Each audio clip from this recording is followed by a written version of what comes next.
Uno le dice al emprendedor que el emprendedor tiene que elegir el fondo, pero el fondo siempre se queda con lo que le conviene. Tenemos un pequeño potencial en todo lo que tiene que ver con el agro por un interés económico. Siempre va a quedar espacio para buscar cosas en Google, pues si vos querés saber en dónde están pasando tu película, a qué hora están pasando la película en el cine que vos querés ver, te conviene entrar a Google. Latinoamérica todavía es potencia mundial en agro, entonces ahí todavía hay espacio. Hola a todos y bienvenidos a un nuevo episodio de Innovación sin Barreras. Soy su anfitrión Jaime Sotomayor y hoy día tengo el placer de presentar a un invitado que está haciendo un trabajo notable en el campo de la inteligencia artificial. Nos acompaña Fernando Johan, un ingeniero en materiales que ha incursionado en el intrigante mundo de la inteligencia artificial. Su experiencia en emprendimientos de Deep Tech y su pasión por la innovación y la tecnología lo han llevado a destacarse en la comunidad emprendedora, especialmente en la comunicación de la innovación y la capacitación en pitches. Actualmente, Fernando está enfocado en un proyecto que aplica la inteligencia artificial en el sector de la salud, con un enfoque particular en el diagnóstico y seguimiento de enfermedades neurodegenerativas. Hoy nos compartirá detalles sobre este proyecto y cómo su tecnología puede cambiar la dinámica de estas enfermedades, permitiendo un diagnóstico temprano y un seguimiento eficaz. Además, Fernando hablará de los desafíos y aprendizajes que ha experimentado en este proceso, así como las estrategias que ha utilizado para desarrollar su tecnología. También nos compartirá su visión sobre el futuro de la inteligencia artificial y su papel en la evolución de la neurocognición. Así que sin más preámbulos, démosle la bienvenida a Fernando Johan. Esperamos que disfruten esta conversación tanto como nosotros lo hicimos. Hola Fernando, ¿qué tal? ¿Cómo estás? Bienvenido a Innovación sin Barreras. ¿Cómo estás, Jaime? Un gusto después de tanto tiempo volver a vernos y un placer estar acá. Gracias por invitarme. No, encantado de tenerte. Ahí está viendo un poquito cómo te iba, cuáles cosas estabas haciendo. Me pareció súper interesante esta combinación de inteligencia artificial generativa y el mundo de salud. Me pareció espectacular y dije, no, a Fernando tenemos que tenerlo acá en el programa. Pero antes de saltar a hablar esos temas, me encantaría que la audiencia te pueda conocer un poquito más. Cuéntanos un poco tu trayectoria profesional. ¿Cuáles han sido esos pasos que te han llevado a lo que haces actualmente? Yo soy una de esas series que cambian de escritor todo el tiempo. A medida que va cambiando de escritor, cambia el foco de la serie, los protagonistas. Como Doctor Who, ¿no? Que cada episodio Claro. van cambiando los... No, y las temporadas, quién lo viste hizo, que ¿no? con las temporadas cambia el Sí, acompañante, bueno, es así parecido. es. Y yo me formé como ingeniero en materiales, que es una carrera súper Ujú. técnica que entrena ingenieros con perfil de investigador. Ya. Y cuando terminé la carrera, armé un emprendimiento a partir de mi tesis de inversión, lo que me llevó a investigar a lo que ahora se conoce como Deep Tech, que antes no tenía nombre, Sí, lo que me sí. llevó a investigar un material que se llama nitinol, es un material con memoria de forma con el cual se fabrican un montón de cosas, y con eso fundé mi primer emprendimiento, que fundí también, flagrantemente. Fundiste el material. También es una de las cosas que fundimos. Trabajé dentro de esa profesión de ingeniero en materiales unos 3 años mientras trabajábamos también en este proyecto Ujú. inicial del nitinol.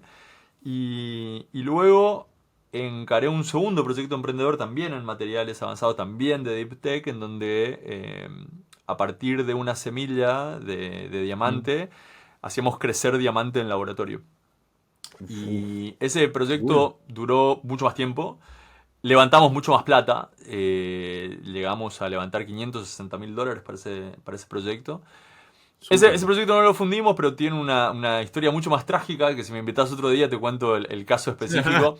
Y por otro lado, no cuento el caso completo porque lo doy en la facultad todavía. Entonces no quiero que la gente, Ah, si de casualidad escucha esto, claro, me no arruine el spoiler. caso. Claro, me arruine el caso en la universidad. De ahí, de ese segundo proyecto, no salté en realidad, siempre estuve muy relacionado con la comunidad emprendedora. Y dentro de lo que hago en la comunidad emprendedora, desde la génesis está la comunicación de la innovación. Yo soy el que capacita en pitches, de otra época, ¿no? Ahora eso cambió un Claro. montón. Pero estamos hablando año 2005-2006, yo comencé a dar capacitaciones en pitches. Wow, porque en esa época no era muy común escuchar pitch competition Claro, o pero ni demo days, o sea, claro, tal cual. Entonces, pero sencillamente, right place at the right time, no había sí, otro capacitador en pitches y yo estaba, y entonces me empezaron a invitar a diferentes lugares y eso terminó en una materia de emprendimiento en una facultad. Y entonces rápidamente mi carrera siempre tuvo, mi identidad siempre tuvo una identidad docente universitaria, porque mm, de a capacitacioncita, llegué a la universidad y eso nunca se cortó después, lo de qué la bacán. Bueno, universidad. he tenido la suerte también yo he sido profesor universitario y también entré así un poco como vamos a ayudar a los emprendedores y terminé enseñando en varias carreras. Creo que es bien gratificante. Totalmente, totalmente. De hecho, hoy mi esposa, cuando yo estoy por algún motivo sin un rol efectivo, me empieza a molestar ella. Me dice, mira, me parece que necesitas buscar un lugar en donde estés enseñando. Y bueno, es, como te digo, eso si se quiere es una historia en paralelo, ¿no? La parte Claro. de la academia y de la universidad. Sigo siendo docente universitario acá en donde vivo, en Uruguay, en Argentina. He sabido ir a dar clases a Perú, a Lima. Eso. Conocí Lima porque fui a dar clases. He sabido dar clases en Chile, en Nicaragua, en Latinoamérica he dado clases. Pero bueno, luego del segundo proyecto que no fundimos, pero que digamos que se interrumpió Ujú. por cuestiones de fuerza mayor, y voy a dejar ahí el suspenso, salté al mundo de la inversión, en ese momento inversión pública. Invertíamos en proyectos innovadores, pero como invierte un Startup Chile, solo que un fondo de inversión en innovación en Argentina. Ujú. Eh, Luego volví a emprender. Volví a fundir otra empresa con otro tanto, unos $300.000 levantados. Mm. Y, y luego salté a la consultoría. Y la consultoría me llevó por diferentes... La consultoría siempre en innovación, que es Sí. un poco lo que yo me dedicaba antes a comunicar. Me dedicaba a comunicar la innovación, luego la consultoría en innovación. Y la innovación y la consultoría en innovación me llevó por el camino del entrepreneurship nuevamente. Ujú. Y al final llegamos a mi anteúltimo rol antes del actual, que era Investment Manager en Kamai Ventures, que es un fondo de inversión corporativo. Y es muy interesante hacer ese cambio, porque Ujú. vos fuiste alguien que se dedicó a pichear y a levantar plata y a gastar y el burn rate y demás, y de repente estar del otro lado del Ujú. mostrador, escuchando las propuestas. Todos los emprendedores que conocí, a todos, en algún momento les dije, mira, si de mí dependiera, el fondo ya no tendría plata, porque cada cosa que a mí me presentan me parece fantástica. Claro, Eh, claro. pero bueno, también ese es un proceso que uno recorre, ¿no? Buscar los puntos flacos, hacer el tamizado, quedarse con las oportunidades que a uno le convienen, porque eso es una cuestión muy de fondo de inversión, Ujú. ¿no? El fondo de inversión se queda con lo que a uno le conviene.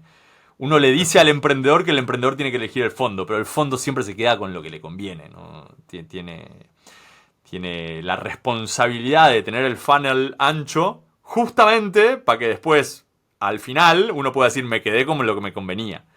Si no, Así es. podríamos decir que hasta sería ilegal si no.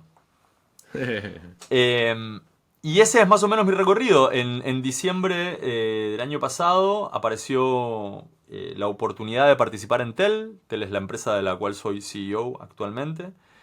Ujú. Había muchas cosas en el medio cuando apareció la oportunidad, el compromiso con el fondo de inversión, los tiempos de los fondos de inversión, que normalmente son dilatados, están planificadas actividades con muchos meses de anticipación.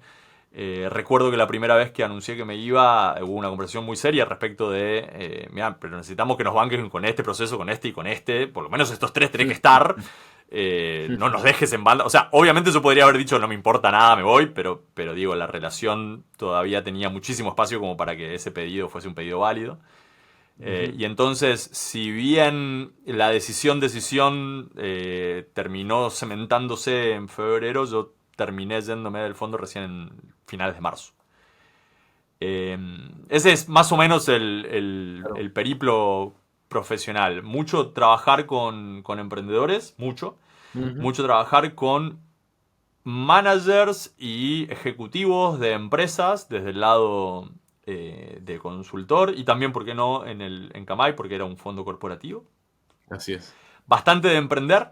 Y en la génesis Exacto. de todo esto, un amor y un cariño, una nostalgia hasta por la ciencia y la tecnología, que fue lo que me formó. No, súper. En verdad es una trayectoria bien interesante y has tenido la oportunidad de verlo de diferentes ángulos. Algo muy parecido también con mi trayectoria. ¿Y cómo, sí, terminas en Tel? ¿Qué es lo que hace? Cuéntanos un poquito más. Está bien. Tel es una empresa que es el vehículo que mi socio, Adolfo García, que es el CSO, el gerente científico-tecnológico de todo esto, Ujú. creó, por lo menos en su génesis, él piensa Tel como el vehículo para llevar al mercado y generar impacto de la ciencia que él estuvo desarrollando durante los últimos 15 años, ¿no?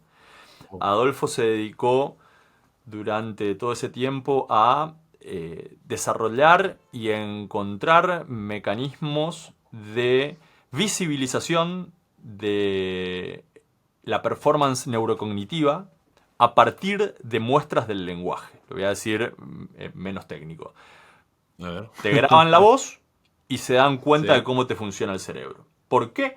Porque cuando hablamos, en función de qué es lo que estamos tratando de comunicar, vamos utilizando todas las porciones de nuestros cerebros. Yo te cuento que si te pido si te pido que cuentes un recuerdo muy lejano, es una parte del cerebro. Si te muestro una fotografía polémica y te digo te pido que me digas cómo te sentís, es otra parte.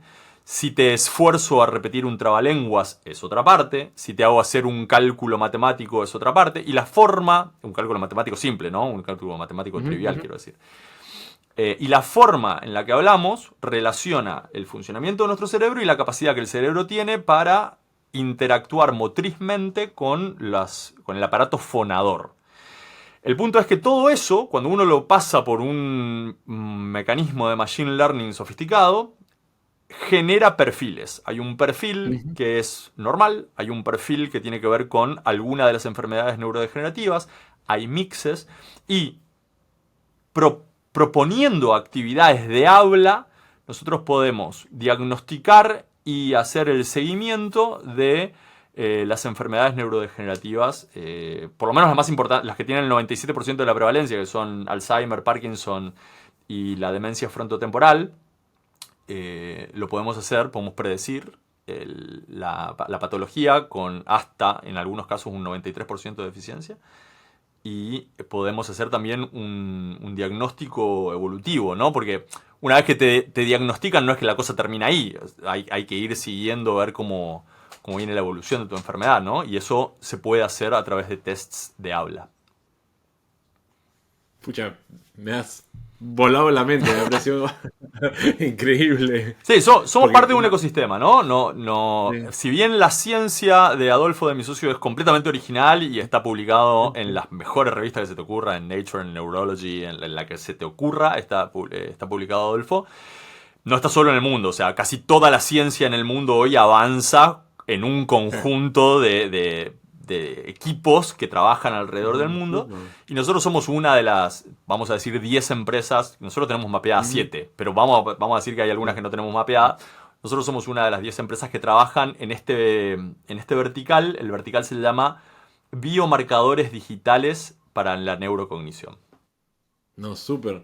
Ahí quiero hacer un pequeño paréntesis nada más, porque creo que hay una pregunta que siempre me hacen bien seguido personas que están interesadas en emprender y es el cómo encuentro a mi cofundador y me encantaría escuchar, por eso digo paréntesis para después regresar con el tema, cómo es que conoces a tu cofounder.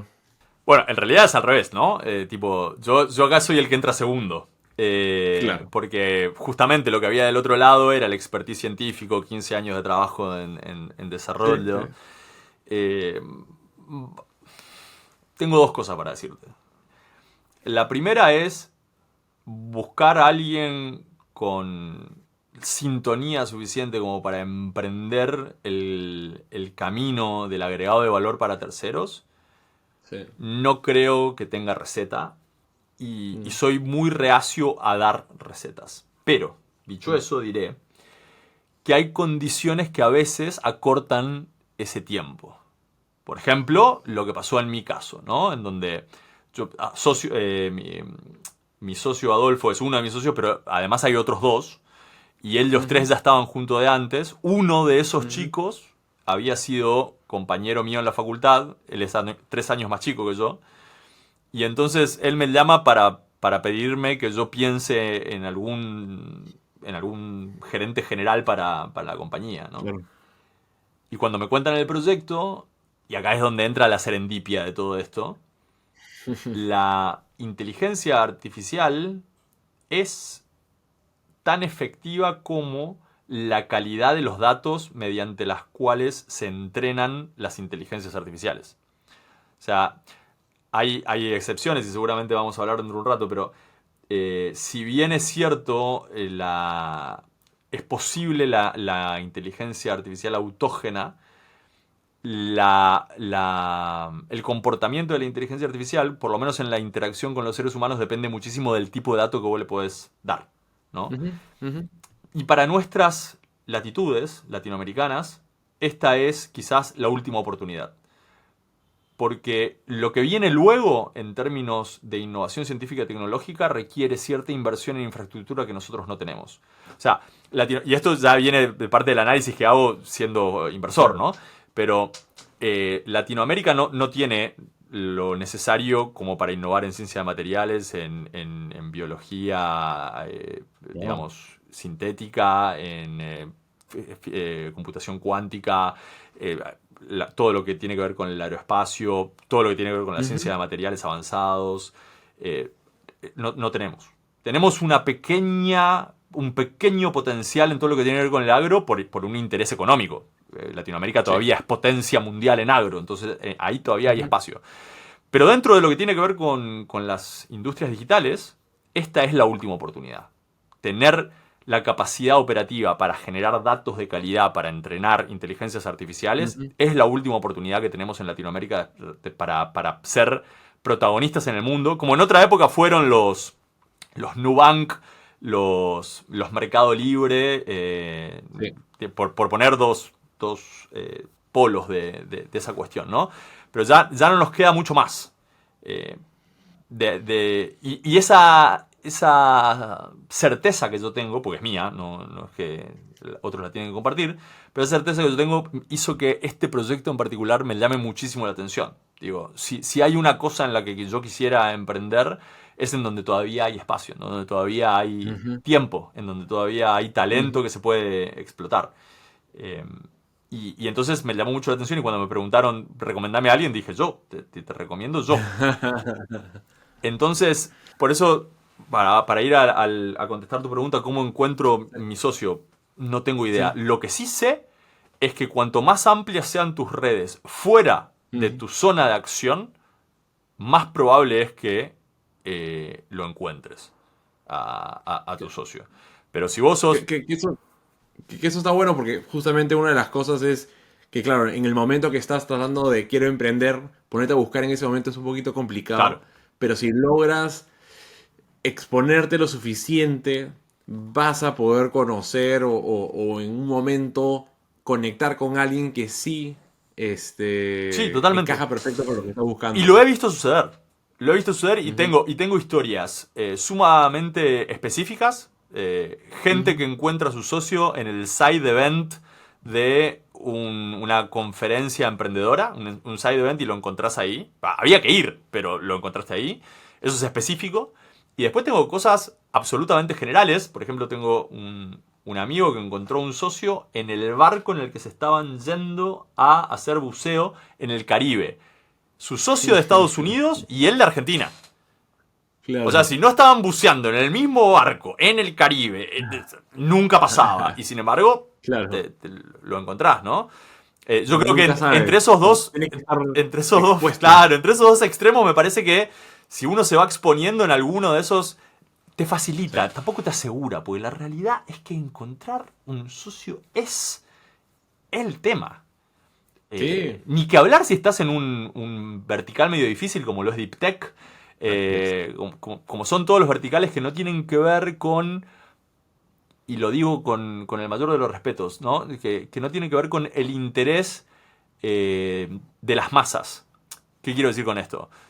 Si le pasó a mis socios, por eso también lo estoy diciendo, ¿no? Busco alternativas. ¿Y dónde busco alternativas? Y busco alternativas en la gente que está interesada por los negocios. ¿Y dónde está la gente interesada por los negocios? En los MBAs. Claro, pero en los MBAs hay un interés de agregar valor diferente al de Deep Tech en algún punto. ¿No? Es más un interés de agregar valor que tiene que ver con encontrar al cliente, agregarle valor. Entonces,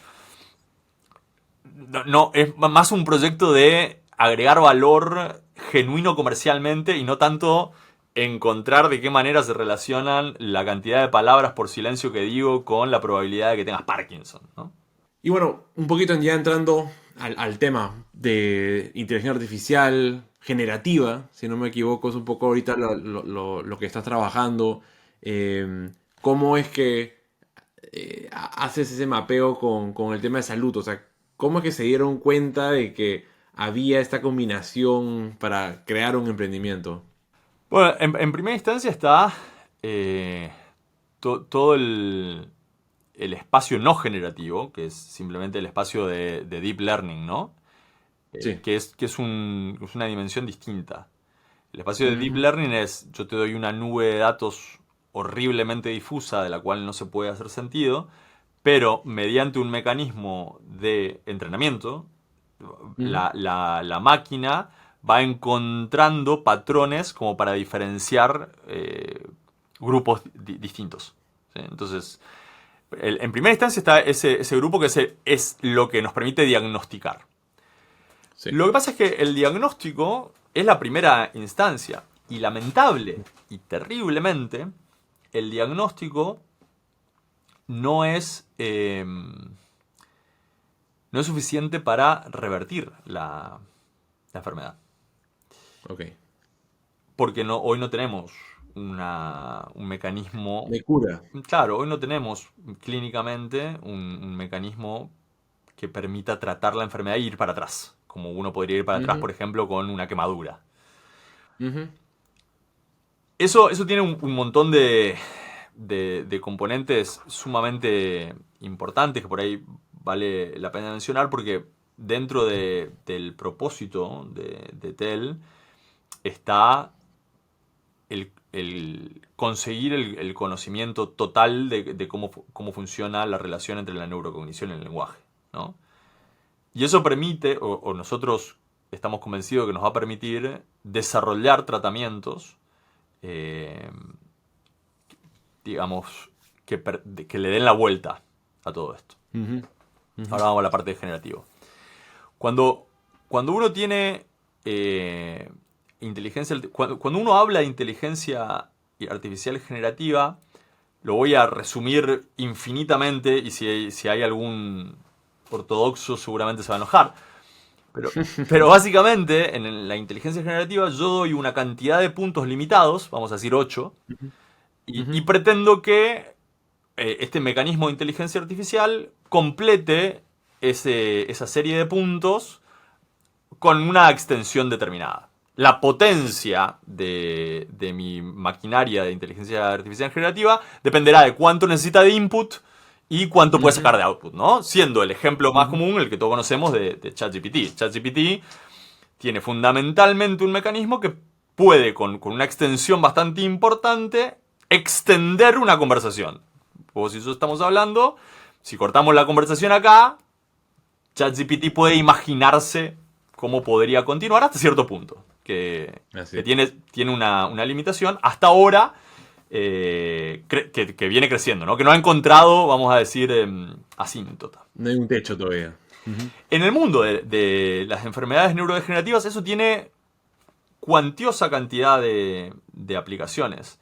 La primera, la más simple, tiene que ver con la posibilidad de completar el funcionamiento. Las enfermedades neurodegenerativas muchas veces lo que hacen es generar vacancias en la comunicación.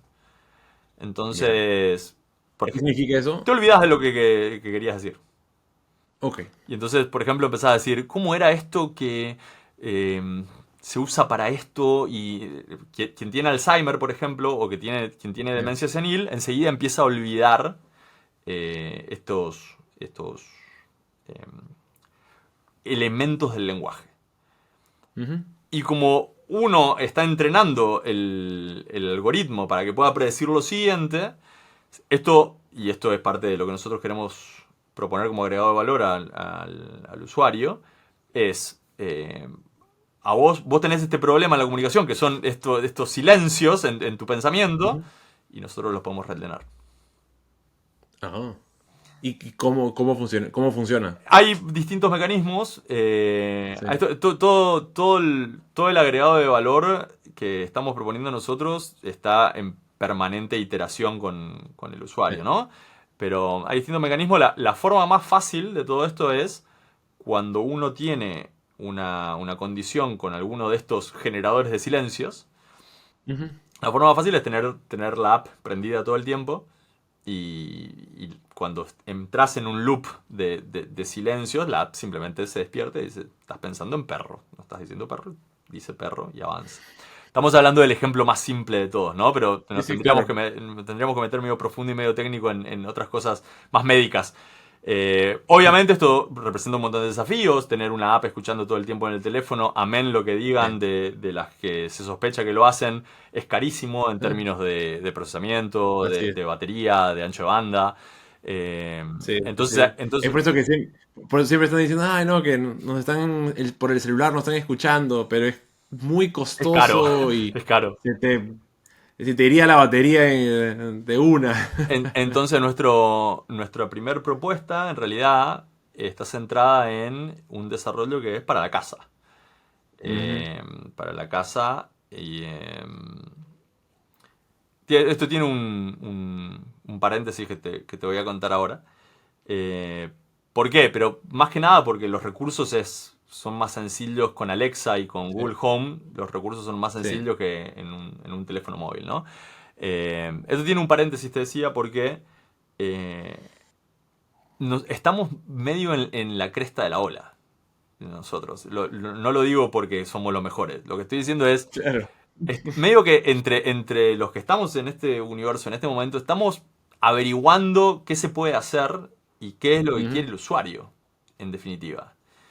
Entonces, no estamos tan seguros de que esto tenga adopción. Lo vamos a decir completamente de esa manera, ¿no? Y Ujú. esto lo vivimos todos los días. Hablas con un fondo de inversión y le decís, quiero hacer esto para el usuario final. No sé si me gusta que el usuario final lo use. El fondo de inversión te lo dice Sí, de sí. manera desnuda. Entonces, también hay un arte en ir armando la identidad de la empresa, eh, alimentándote de las relaciones que tenés con los usuarios. Ujú. Bueno, pero claro, has partido primero con la parte científica, ¿no? Lo primero es lo Entienden, científico. exacto, entienden ahí cuál es el problema, basado en el tema científico, y luego van a estar utilizando tecnologías para encontrar los diferentes casos de uso que realmente les resuelven un problema a este usuario final, ¿no? Entonces vas probando. Claro, vos hay que tener en cuenta que hoy el nivel de datos que tenemos es tan Ujú. bajito con todo lo que tiene que ver con neurodegeneración que Ujú. el usuario promedio con la versión, digamos, base, con la versión MVP, tiene más que Ujú. suficiente, ¿no? Ya. El paralelismo que yo a veces hago es, podemos imaginar una situación donde no había calculadora de bolsillo, donde no existía la Casio. Y un día aparece la calculadora de bolsillo, ¿no? Entonces, el 99% de la gente que hace cálculos, le diste vuelta la ecuación del esfuerzo con las cuatro operaciones básicas.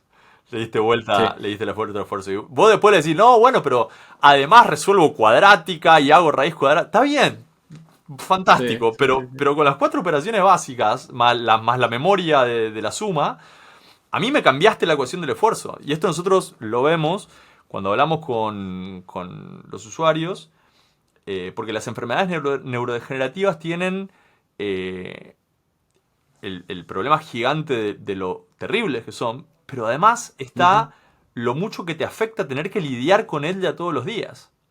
La dinámica con el médico no es la dinámica que tiene alguien que tiene una condición que, por ejemplo, se puede resolver con un análisis, no resolver, pero que puede capitalizar la información de un análisis de sangre.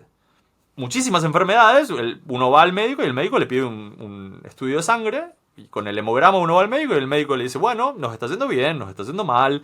mm, En las mm, enfermedades neurodegenerativas hacer eso es carísimo. Pues yo me tendría que meter periódicamente a una máquina de PET scan, tendría que hacer claro. el test dentro de una máquina de PET scan que dura su tiempo, ¿no? Y esto a medida que la enfermedad avanza y progresa, cada vez es más difícil. Ujú, Entonces para nosotros contarle a un usuario, mirá, vos acá podrías tener datos de cómo cambian estas variables, parecido a lo que pasa con un hemograma, vos podrías tener los datos, el nivel de ansiedad ya baja un montón, ¿no? Entonces, la situación base, ujú, desde el punto de vista de la usabilidad del usuario, eh, ya le cambia bastante totalmente. la dinámica con su enfermedad. Totalmente. Y digamos que veo esta evolución, ¿no? O sea, en el pasado un poco la manera como podríamos hacer ese diagnóstico es caro, es lento, Artesanal, ¿no? subjetivo. Exacto, y poco accesible para una Claro. gran cantidad de personas. Luego ya llevamos una solución como la que están haciendo ustedes, donde están democratizándolo, haciéndolo más accesible.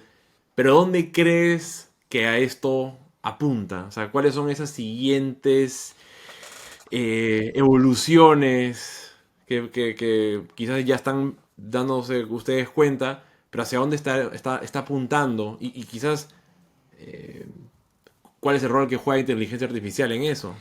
Mirá, lo increíble de lo generativo es que no tiene mucho límite, ¿no? Hay un caso de uso que es el, el de... El de...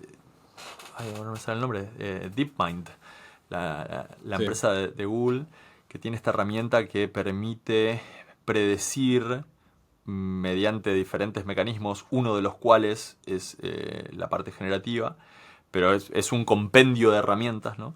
Que permite predecir cómo se dobla una proteína, que es un problema que los genetistas y los Sí. biólogos y toda esta gente estuvo matándose durante decenios para ver cómo se puede resolver Ujú. y la inteligencia artificial ha demostrado ser bastante eficiente en ese sentido.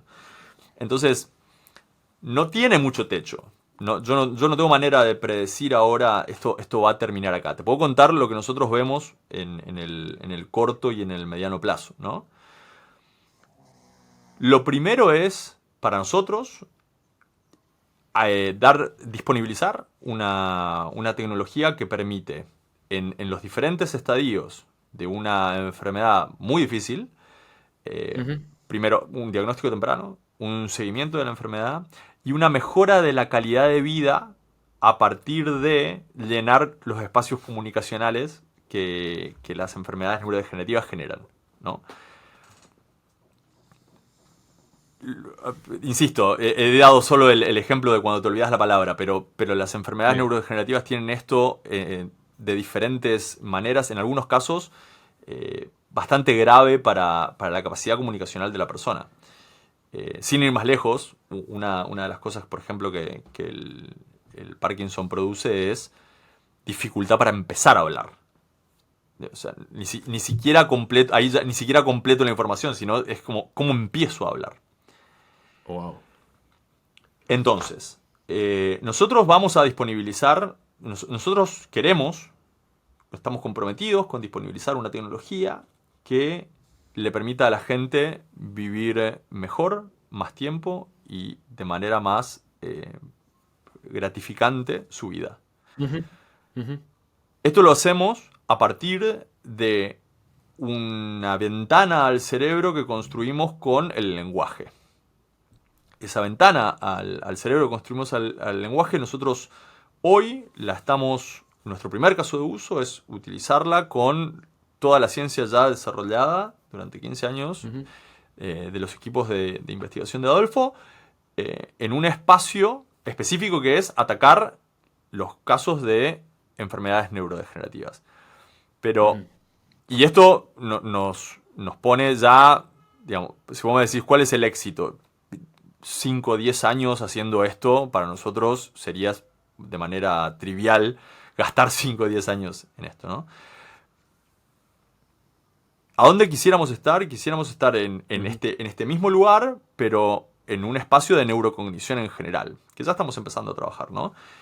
Con gente con equipos de investigación que trabajan sobre la fluidez de lectura, con equipos de investigación que trabajan sobre el déficit de atención, o sea, la neurocognición de manera más amplia. Hay un espacio dentro de la neurodegeneración que se puede revertir, que son los procesos de neurodegeneración que se dan por ejemplo, por depresión y cuestiones psicológicas que están atadas unas con otras, ¿no? Entonces uno puede, en esos casos sí se puede revertir. Hay mucho para cortar. En nuestros, vamos a decir, estamos levantando la serie A ahora, ¿no? Y cuando a mí me dicen, ¿qué querés como objetivo de la serie A? Quiero ser la herramienta que utilizan en un ensayo clínico para mejorar esta situación, ya sea para solucionarlo o para paliar los síntomas, ¿no? Las consecuencias de las enfermedades neurodegenerativas. Mi serie A es para eso. Quiero estar en un ensayo clínico siendo yo la herramienta. O sea, así como otros ensayos clínicos utilizan PET scan, yo quiero estar en uno en donde me usan a mí. Pero después de eso, quiero ser la herramienta que la gente utiliza para gestionar su enfermedad. Y después de eso, quiero ser la herramienta que la gente utilice para mejorar su calidad de vida a partir de no tener vacíos en la comunicación por culpa de las enfermedades neurodegenerativas. Queremos tener responsabilidad en la velocidad en la cual la humanidad soluciona el problema de las enfermedades neurodegenerativas. Bueno, y probablemente más adelante aún podrían ser ustedes los que permitan, gracias a toda esa data que se ha recolectado, una manera de poder determinar cómo curar. Bueno, ahí es donde lo primero que te dije de todo es, yo no sé a dónde termina lo de lo degenerativo, ¿no? Porque en lo generativo vos le das esta serie de puntos inicial y le pedís al motor, bueno, continualo. Bueno, efectivamente, si juntamos la cantidad de data necesaria, en algún momento le podremos pedir a nuestros algoritmos, decir, bueno, continuámelo en términos de resultados con esta serie de puntos. Y eso, la esperanza, y no es la esperanza nuestra, es la esperanza de toda la industria, es que tenga el efecto buscado de curar. Digo, de toda la industria de la inteligencia artificial en torno a la salud, ¿no? O sea, todos queremos que ChatGPT encuentre la cura al cáncer, todos queremos que ChatGPT encuentre la cura a la calvicie. A mí me interesa muchísimo eso. Realista.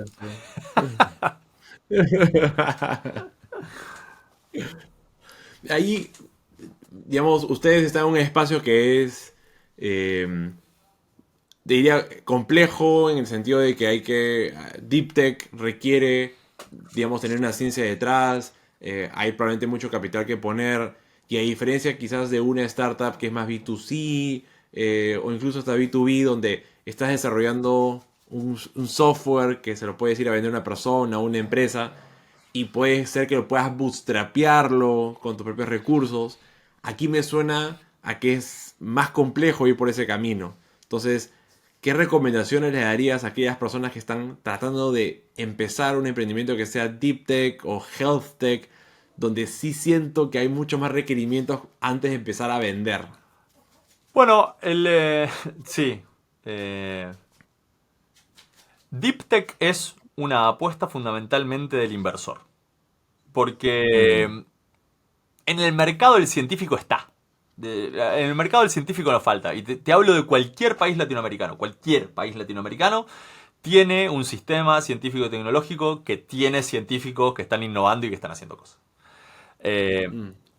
el deep tech es una apuesta del inversionista. Entonces, el que invierte tiene que tener claro cuál es su objetivo final con la inversión deep tech. Ahora, yendo a la parte emprendedora, hablándole al científico que tiene Ujú. ganas de hacer lo que tiene ganas de hacer Adolfo, que es convertir su ciencia en un vehículo con Producto impacto viable. social, Ujú. o sea, que Exacto. le llegue a alguien lo que estás haciendo. Vamos, vamos por dos lados. Vamos por la fenomenología y después vamos por lo que yo creo que es un buen consejo. La fenomenología lo que dice es que el científico que quiere hacer esto no debe dejar de ser científico. Entonces el salto de científico full time a emprendedor full time nunca es un salto. Siempre es una escalerita que tiene un montón... Esto es lo que yo observo en un 100% de los Sí. casos en Deep Tech.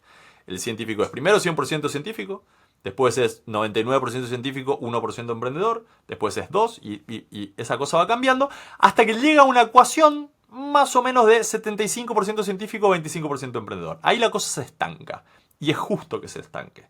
Porque el científico no puede, en el mundo Deep Tech, dejar de ser científico. Ujú. Cuando eso se da vuelta, cuando se da vuelta y uno pasa a ser 75% emprendedor y 25% científico, 25% vamos a decir científico puro, en una Ujú. serie D. Cuando de repente yo tengo 100 millones de dólares en la empresa, ahora la empresa es una Ujú. empresa científico-tecnológica y ahora el científico tiene su equipo de ciencia adentro de la empresa. Exacto. Pero si no, no se da. Si no, Claro. de hecho, si vos revisás las convocatorias de los formularios que hay que presentar para participar de proyectos en Deep Tech, el 100% de los proyectos te preguntan cuánto de los founders son científicos. Tantos. ¿Cuánto de los founders están full time en el proyecto? Y la pregunta no te la hacen porque sí. Porque Y Combinator no pregunta eso. Sí. En realidad mentira, justo Y Combinator pregunta. Pero hay un montón de gente que no te pregunta cuántos hay y cuántos están full time.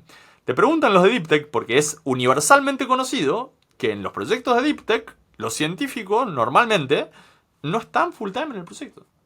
Entonces, es Ah. muy difícil para vos como inversionista decir si voy a invertir en un proyecto que tiene 3 científicos, 25% del tiempo emprendiendo. Es como, no parece la mejor apuesta desde el punto de vista financiero. ¿Y a qué se debe? O sea, ¿por qué no están al 100%? Bueno, hay muchos elementos en ese espacio. La primera es el primero y el más importante tiene que ver con la identidad de la persona que está emprendiendo, que es científico, Ujú. ¿no? O sea, Ujú. si es un proyecto de Deep Tech, es un proyecto que es consecuencia de años de investigación. 5, 10, 15 años de investigación. Y hay una identidad y hay una serie de responsabilidades. Muchos de los científicos tienen estudiantes de doctorado y Mm. como te digo, toma una serie de escaloncitos, pasar del año 1 al año 2 y no tener 3 estudiantes de doctorando, tener 2.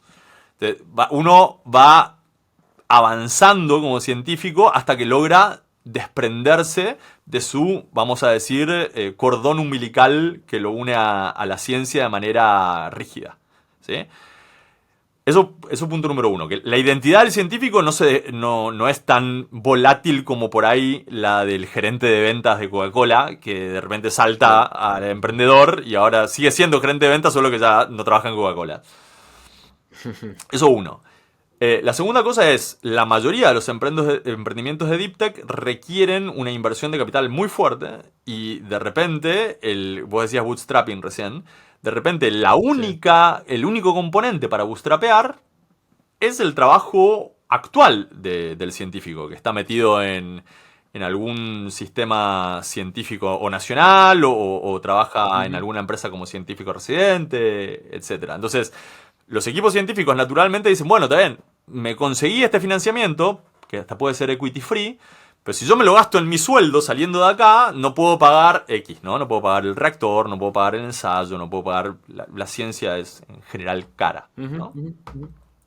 Y en última instancia está yo te diría la certeza de que durante los primeros estadios el rol del científico dentro del ecosistema científico agrega muchísimo valor porque está conectado a las conferencias científicas, porque está conectado al sistema científico en general, y entonces nos enteramos y sabemos lo que está haciendo la competencia y podemos discutir la ciencia desde adentro. Entonces, todos estos componentes hacen que la transición de un científico que por ahí lleva 10 años en una línea de investigación no Ujú. sea lo automática que puede ser, por ejemplo, para el gerente de ventas de Coca-Cola, que Claro, no, totalmente. salta De y empieza. hecho, es el perfil pues, de ese tipo de persona. Me acuerdo que fui a visitar la incubadora de King's College, ahí en Londres. Ellos arman muchos emprendimientos desde ahí y buscan a los perfiles founders que se van a encargar de manejar el negocio, pero luego obviamente necesitan los científicos que están haciendo investigación Claro, ahí. Y la manera de cómo compensan a cada una de esas perfiles es claro. distinto.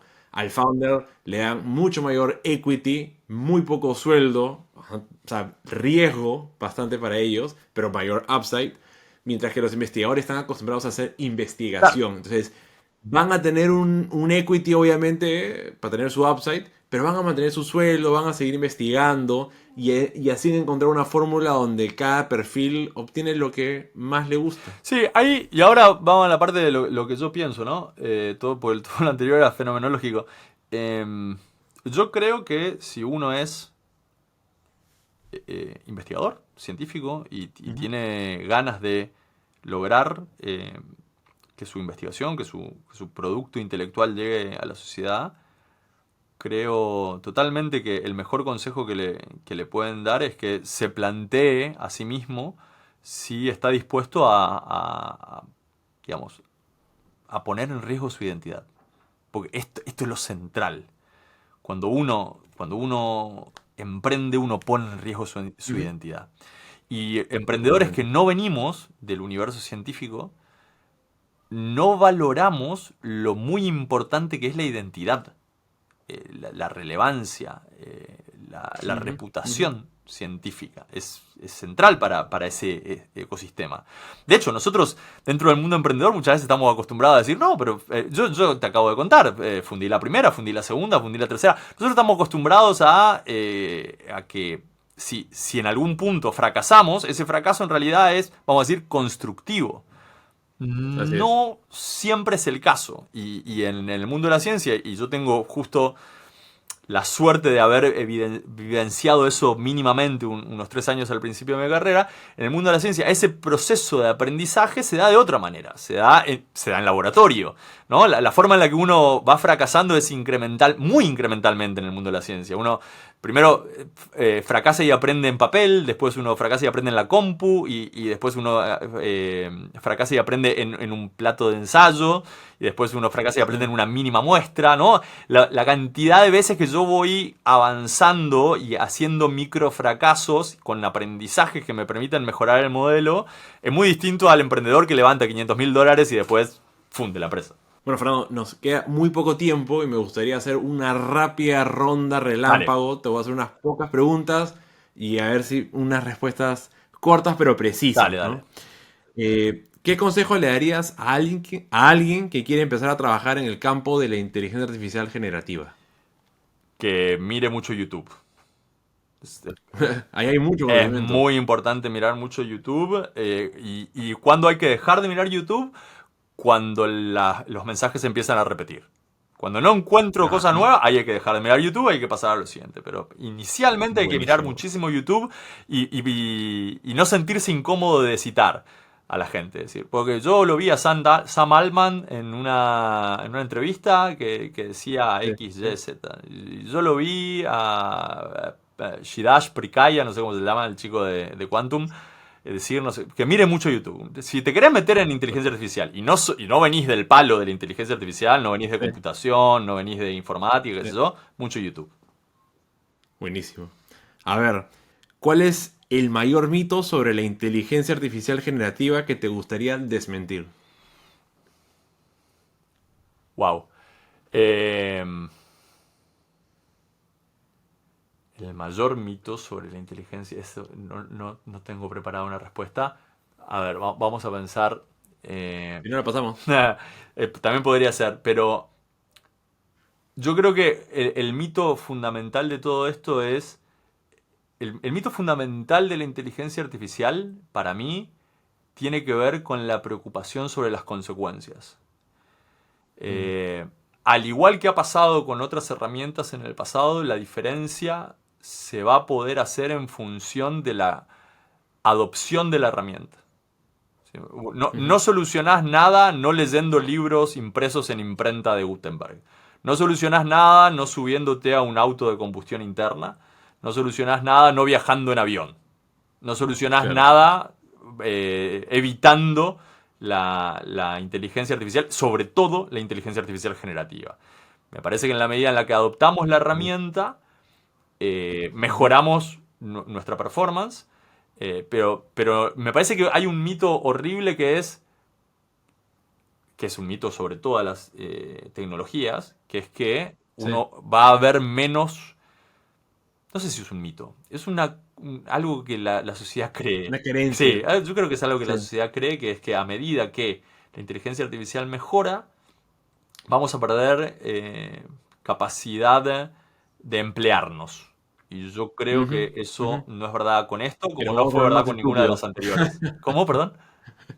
Que nos vamos a volver más estúpidos por depender mucho de la Mira, tecnología. en el consejo anterior que te di, que es mirar mucho YouTube, hay algunas conversaciones Sí, de Harari, el de Homo Deus y el de sí. Sapiens y qué sé yo, en donde él se preocupa por la particularidad de la diferencia en la naturaleza de esta tecnología.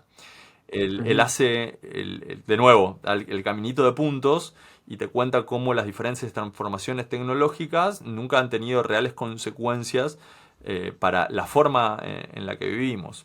En ese Ujú. sentido, siempre hay espacio para la alarma, ¿no? Porque siempre hay una posibilidad de que las cosas cambien Ujú. ahora. Pero yo Ujú. creo que hay ahí con respeto a Harari, obviamente, pero yo creo que hay ahí una exacerbación de las capacidades de la inteligencia artificial, porque la inteligencia artificial es sobre todo una herramienta que utilizamos nosotros, ¿no? Entonces, Exacto. ¿querés no caer en un engaño de inteligencia artificiales? Vas a tener que adoptar inteligencia artificial. Totalmente. Y ahí va mi siguiente pregunta. ¿Qué aplicación o herramienta de inteligencia artificial no puedes dejar de usar en tu trabajo diario? Mira, ahí hay un consejo adicional que es cambien su buscador actual, dejen de tener Google como buscador por default. Eso se hace muy Ya, suelo sencillo, usar. y si no, ponen en YouTube cómo se cambia el buscador por definición, ¿no? Sí, sí. Eh, el, para mí el buscador hoy más práctico en términos de cómo funciona Google y a lo que estamos acostumbrados se llama Perplexity. Eh, y yo combino el uso de Perplexity típicamente con lo que me entrega ChatGPT en su versión paga, en su versión premium. Ujú. Sí, Hay sí. otros motores. Yo uso ChatGPT porque no quiero. Es como las plataformas de streaming, ¿viste? Hay un momento que tenés que parar. Tipo, tengo Netflix, tengo Amazon, tengo Disney, bueno, listo, tres. Bueno, en este caso yo tengo Sí, solo una. Hay otras plataformas competidoras de ChatGPT que funcionan muy bien, sí. pero, tipo, para mí lo que hace Perplexity en términos de responderte la pregunta y darte la fuente de las respuestas es compatible con el tiempo que estamos viviendo ahora. En ese sentido me parece que Google no funciona más. Siempre Exacto. va a quedar espacio para buscar cosas en Google, pues si vos querés saber en dónde están pasando tu película, a qué hora están pasando la película en el cine que vos querés ver, te conviene entrar a Google, pero no por default. Ujú. Por default, pasar a un Claro. buscador que tenga que ver con la asistencia de inteligencia artificial y después Voy a probarlo. sí o sí usar y aprender a hacerse la pregunta de cómo interactúo con motores del estilo de ChatGPT, porque básicamente Ujú. te cambia la forma en Ujú. la que agregas valor. Eh, Así es. Totalmente, totalmente. Y es algo que toma un poquito del tiempo aprenderlo, pero una vez que ya le has empezado a sacar el jugo, ya no quieres regresar a la manera como veníamos No, ni trabajando hablar, ni antes. hablar, ni hablar. El problema es que si uno no tiene tiempo, corre el riesgo Ujú, de ser uno de los errores de la inteligencia artificial sí. generativa, que tiene muchos. Entonces, es importante Ujú, utilizar las herramientas. Por eso yo no uso ChatGPT como solución última. exacto. Para mí es importante Perplexity que me dice, esta es la respuesta y la saqué de acá, de acá, de acá y de acá. Entonces, me queda la Claro, para poder trazabilidad de la trabajar. respuesta. Buenísimo. Bueno, estamos llegando ya a la recta final. Súper rápido. Me encantaría que nos puedas recomendar qué libro, serie, película te ha parecido súper impactante y te gustaría compartir con la audiencia. Bueno, en principio está la, la película que yo le recomiendo a todo el mundo respecto de esto es AlphaGo, que yo tuve la suerte de vivirlo en primera persona mientras estaba ocurriendo. Marzo de 2016 fue el primer partido entre un profesional rankeado top Ujú. del mundo y la inteligencia artificial en un juego de Go. El juego de Go es un juego chino Súper complejo. que tiene una complejidad muy Sí. profunda. Yo soy fan del Go. Ese Ujú. día, en el 2016, fue el día que yo me descubrí que nuestra capacidad como seres humanos había llegado a su límite y que le teníamos que dar espacio a otras Ujú. cosas, ¿no? Es el día que yo empecé a pensar que ya no tenía sentido aprender a programar y tenía sentido empezar a estudiar filosofía. Yo Increíble. hoy estoy convencido, y es lo que le comparto a mis hijos y lo que le comparto a mis estudiantes en la universidad, eh, la humanidad, lo único que le va a quedar dentro de un lustro, dentro de 5 años, van a ser cuatro responsabilidades y nada más. La expresión artística, en donde entra el deporte, la Ujú. toma de decisiones, que es Ujú. emprender, la Ujú. búsqueda moral, porque eso no se nos va a ir, la búsqueda moral no se los va a ir, que entra dentro del espacio filosófico, pero es más amplio. También hay gente que se dedica a la religión, que está dentro de la búsqueda moral. Ujú. Ujú. Y la cuarta es la contención, porque los seres humanos necesitamos el contacto de otro ser humano y no creo que eso vaya a cambiar. Pero fuera de esas cuatro cosas, no nos va a quedar nada para hacer. Todo el resto va a ser bastante mejor, más eficiente y más rápido a través de motores de inteligencia artificial. Consecuencia de lo cual, yo creo que AlphaGo es una película que hay que mirar, sí o sí. Buenazo. Eh, Recomendado. es una película ya a esta altura del partido que relata un hecho histórico, porque es una película que relata Ujú. algo que pasó hace 8 años. O sea, hay que imaginarse cómo cambió el mundo después de eso. Hay otra película que para mí es central desde lo filosófico para ver, que se llama Ex Machina. Es una película fantástica sobre la búsqueda de una inteligencia artificial. Y hay un artículo que lamentablemente está solo en Ujú. inglés, en un blog que se llama Wait But Why, de un blogger que se llama Tim Ah, Urban, sí. que tiene Sí. el ensayo, yo diría, mejor construido para explicar cuál es el fantasma y el problema de la inteligencia artificial en su relación con la humanidad. Eso, digamos, para consumir en Internet. Buenísimo. Libros, Voy a buscar de ponerlo todo esto en los resúmenes, fantástico. en las notas del episodio, porque hay que buscarlo. Venga, Última venga. pregunta, te prometo, No, no, no, Fernando, no, no, es no una estoy que apurado. no podemos Tranquilo. cerrar sin hacerla, y es la pregunta de la máquina del Sí. tiempo. Y es, si tuvieras un mensaje que le podrías enviar a tu versión de hace 10 años, ¿qué le dirías? Sería muy breve. El mensaje, no quiero que se malinterprete. El mensaje que le Claro. diría a mi versión de hace 10 años, y estamos en un buen momento para hacerlo, es no vendas. Yo compré Bitcoin a $4.